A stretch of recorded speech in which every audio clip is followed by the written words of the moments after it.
Emily sat at the kitchen table, her planner open, her pen tapping nervously against the page. For weeks she had been suggesting a family vacation, but each time the idea was brushed aside. Daniel, her husband, was drowning in work deadlines, and Michael, their 22-year-old son, was caught up in his last year of college. It seemed like no one had time anymore. Emily looked at the empty calendar and felt a pang of sadness. She knew life was changing. Michael would soon graduate, and their little family would never be quite the same. One evening, she gathered her courage and tried again. "What if we just go away for a few days?" she asked softly over dinner. "Somewhere simple. Just us three. One last family trip."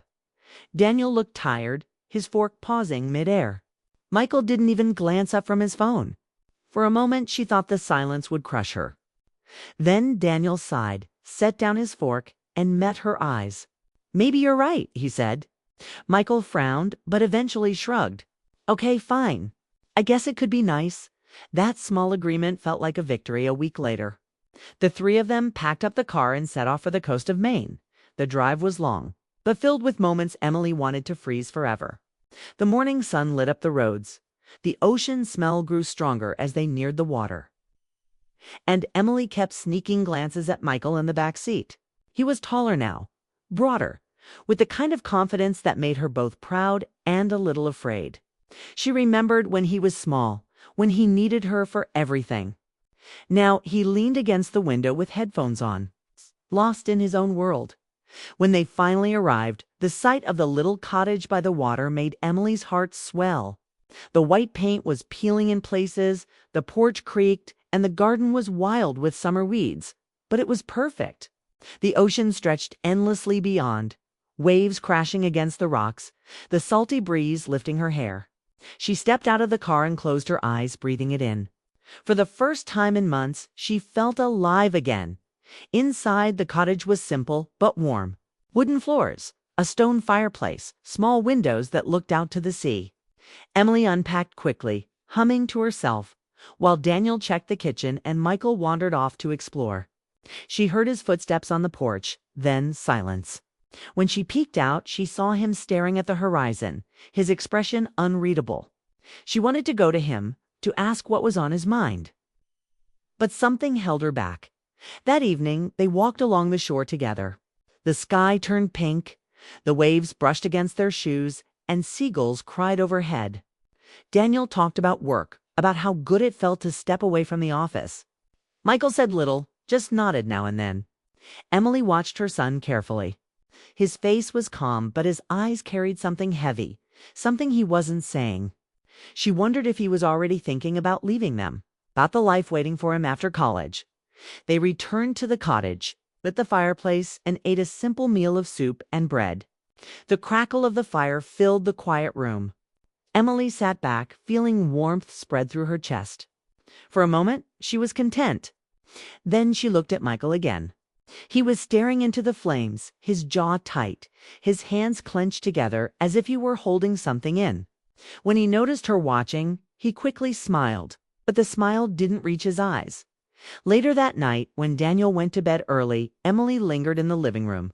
She sat with her book but couldn't focus. Michael walked in, a blanket wrapped around his shoulders. He sat across from her, eyes lowered. For a second, it seemed like he wanted to speak. His lips parted, but then he stopped, shaking his head. "Never mind," he muttered before heading upstairs. Emily's heart twisted. She wanted to follow him, to demand the truth. But she stayed where she was, staring at the fire until it burned low. As she finally climbed the stairs, she paused at his door. She could hear faint music playing inside, a steady rhythm of something unfamiliar. She raised her hand to knock, but dropped it again. Instead, she whispered softly, though he couldn't hear her, "I just hope you know how much I love you." Then she walked to her own room, carrying a weight she couldn't name. Lying beside Daniel, listening to the waves crash outside, Emily realized that this trip was more than just a vacation. It was a chance, maybe her last chance, to hold on to the closeness she feared was slipping away. She didn't know what was troubling Michael, but she knew this: something was about to change.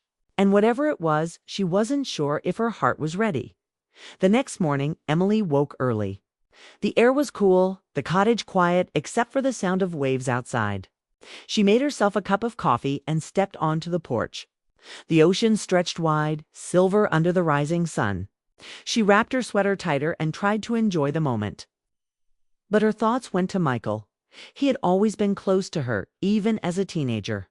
He used to tell her everything, his dreams, his worries, even the silly details of his day. But lately, something had shifted. He was polite, even kind, but there was a wall between them. She felt it every time he pulled out his phone mid-conversation. Every time his answers grew shorter. Every time he looked past her, like his mind was far away. She missed him, the way he used to be. The porch door creaked, and Michael walked out, barefoot, rubbing his eyes. He looked older in that moment, like a man instead of the boy she still saw in her heart. He gave her a small smile and leaned against the railing. For a while, they both just listened to the sea. "Sleep okay?" she asked. "Yeah," he said. His voice was soft, almost distracted. He glanced at her, then back at the horizon. His lips parted like he was about to say more, but then he shook his head and muttered, "Never mind." Emily's chest tightened. She wanted to reach for him, to demand the words he was holding back. But she stayed quiet. She knew if she pressed too hard, he would retreat even further. So instead, she nodded, pretending not to notice the weight in his eyes. They spent the day exploring the town. Daniel was in a good mood, talking to locals, laughing more than usual. Emily tried to match his energy, but her attention kept drifting to Michael. He walked a few steps behind them, his hands in his pockets, his gaze on the ground. He joined in when spoken to, but otherwise stayed quiet at lunch. Emily watched him push his food around his plate. "You're not hungry?" she asked. "Not really," he said, forcing a smile. "I'm fine." Daniel didn't seem to notice, but Emily did. That fake smile had become too familiar. Later, they rented bikes and rode along the coastal path. The air smelled of salt and pine, and the ocean glittered beside them. Emily laughed as the wind whipped her hair. But when she looked back, Michael wasn't smiling. He was riding slower, his shoulders tense. She wanted to stop to ask him what was wrong, but Daniel was already ahead, calling for them to catch up. By evening, Emily's worry had only grown. They returned to the cottage, tired but restless. Daniel suggested a fire, so they gathered wood and sat together in the living room. The flames crackled, shadows danced on the walls, and the sound of rain began to patter against the roof. Michael sat across from her, staring at the fire. His expression was heavy, his jaw set. Emily recognized that look. It was the same one he had when he was a little boy. Trying not to cry over something he couldn't explain, she wanted to cross the room to sit beside him, but she stayed in her chair, giving him space. "Feels good to slow down, doesn't it?"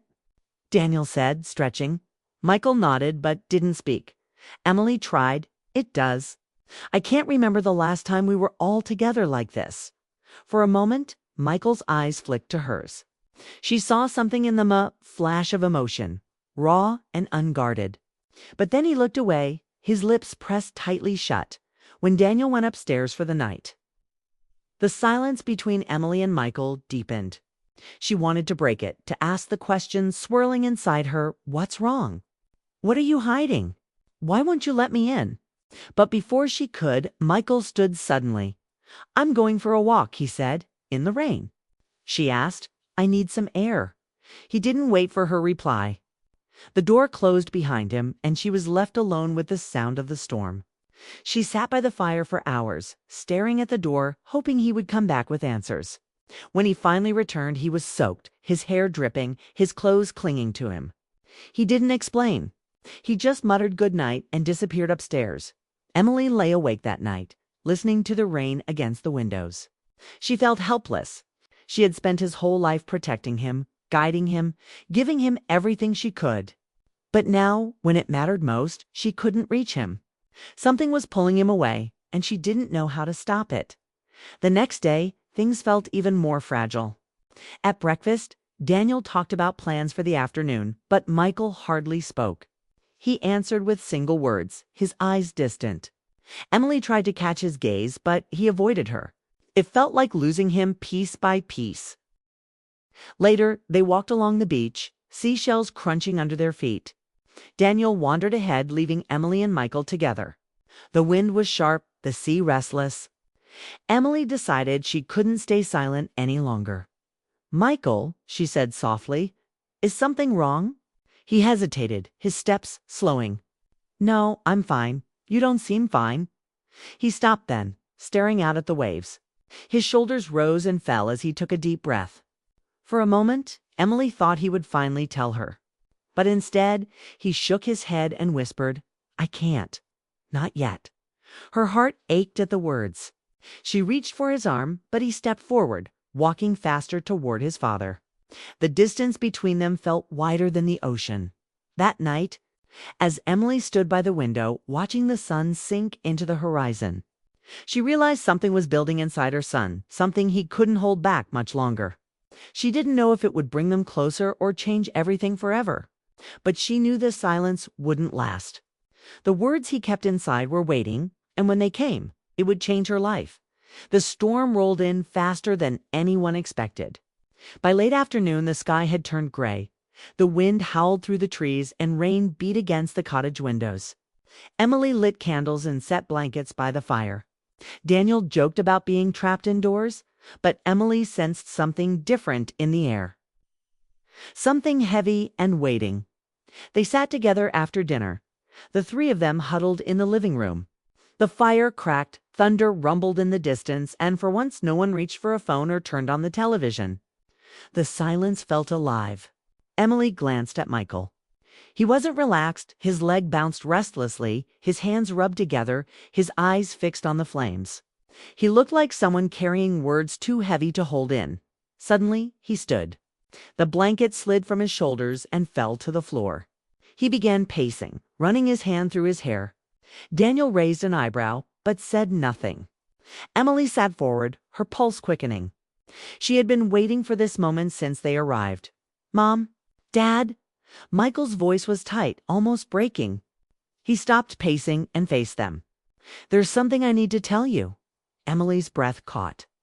Daniel leaned back in his chair, watching carefully. Michael swallowed hard, his chest rising and falling fast. "I've been keeping it in for weeks and I can't anymore." His eyes flicked toward Emily, and she saw the boy he used to be, the one who came to her with scraped knees and trembling lips, asking for comfort. Except now, he wasn't a boy. He was a man with a secret. Emily nodded gently, encouraging him. "Go on, sweetheart." Michael closed his eyes for a moment, as if gathering strength. Then the words spilled out. "I need you to know how much you mean to me. Both of you. But especially you, Mom. You've given up so much for me, your time, your dreams, everything. And I've never said it enough. I don't think I ever thanked you the way I should have." Tears stung Emily's eyes. Her hands trembled in her lap.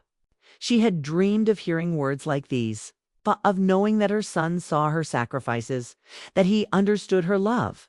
But Michael wasn't finished. His voice cracked as he went on. "I've been distant because I didn't know how to tell you. I didn't want to hurt you. But I have to say it now." The storm outside crashed louder, lightning flashing through the windows, though the sky itself echoed his confession.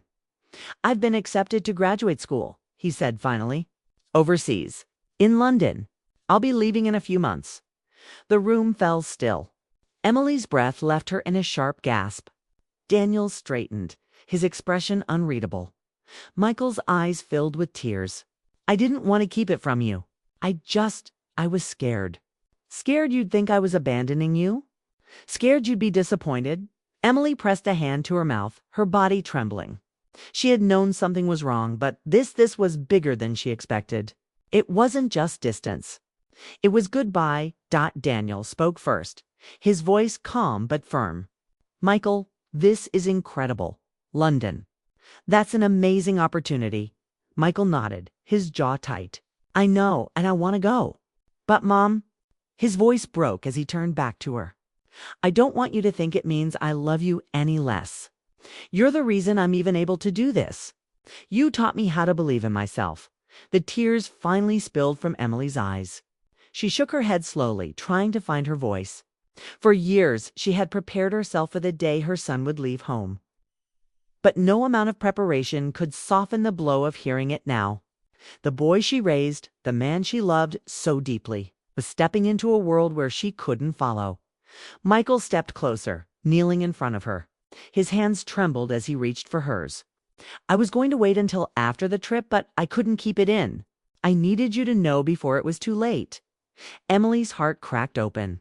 She reached out, cupping his face the way she had when he was small. "Oh, Michael," she whispered, her voice breaking. "You could never lose me. Not ever." For the first time in years, Michael let his tears fall openly. He leaned into her embrace, and she held him tightly, her tears soaking into his hair. Daniel moved closer to resting a hand on Michael's shoulder.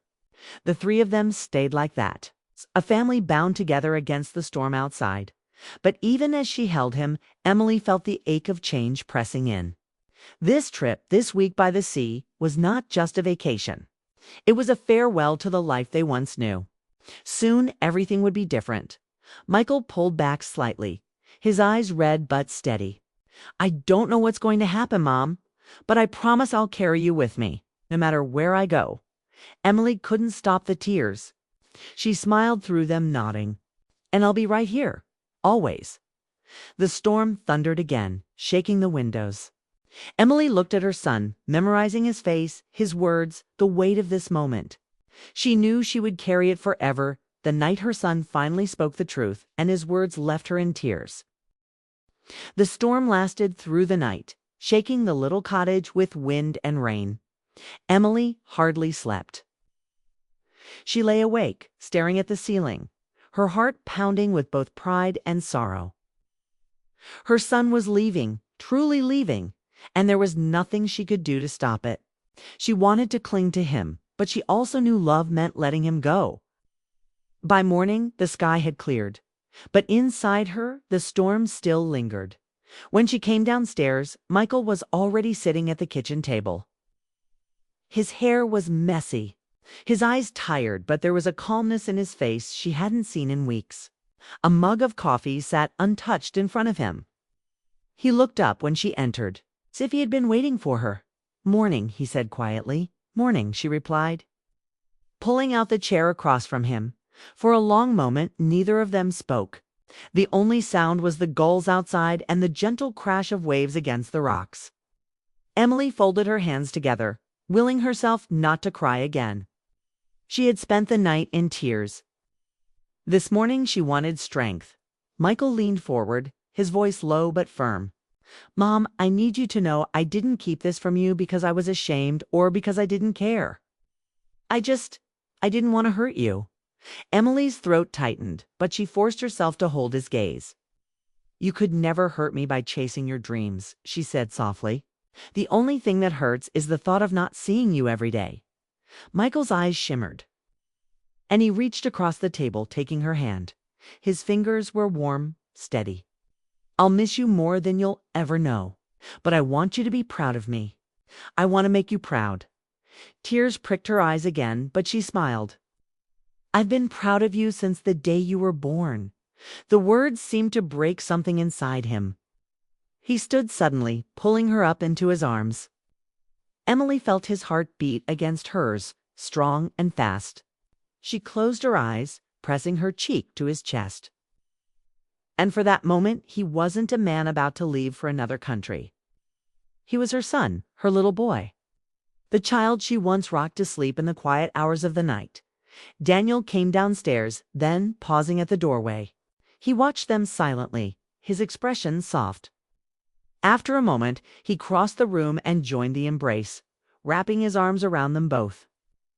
The three of them stood there, a family holding on to what mattered most. Later that day, they walked along the beach together. The sky was bright, the ocean calm after the storm. Emily walked between her husband and her son, her hands tucked into theirs. Every step felt precious. She memorized the way the sunlight touched Michael's hair, the way he smiled at something. His father said the sound of his laugh carried by the wind. She tucked it all into her heart, knowing she would need these memories when the house grew quiet again. At one point, Michael stopped and picked up a smooth stone from the sand. He pressed it into Emily's hand. "Keep this," he said simply. "Whenever you miss me, hold it. Think of me." Her throat closed up and she clutched the stone tightly. "I don't need a stone to think of you," she whispered. "You're part of me always." That evening, as the sun sank behind the horizon, painting the sky in shades of orange and gold, they sat together on the porch. The air was cool, the world peaceful. Michael rested his head against his mother's shoulder, something he hadn't done in years. Emily felt her heart swell with both joy and pain. She knew this moment was a gift, a piece of time she would carry forever. "Mom," Michael said softly, almost like a child again. "Promise me you won't be sad when I go." She stroked his hair, her voice steady even as her chest ached. "I can't promise that.